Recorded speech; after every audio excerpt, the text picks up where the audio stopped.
അസ്സലാമു അലൈക്കും.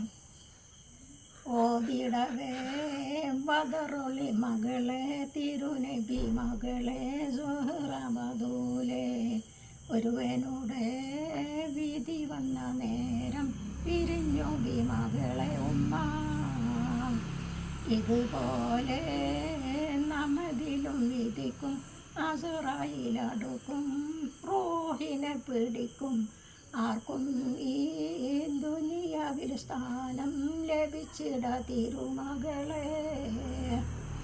വിധി കേട്ട് മധുമലർ വീതി കൊതുക്കമതില്ല വിവിധ വിചാരം. വിരഹത്താൽ മനം ചിന്തവാടി കിടക്കവേ മകൾ ഫാത്തിമ. പരിലെല്ലാ ജനങ്ങളും അറിഞ്ഞ് ഹദീജ ബീവി വഫാത്തായെന്ന്. പരിച്ച ഖേദമതാലൽ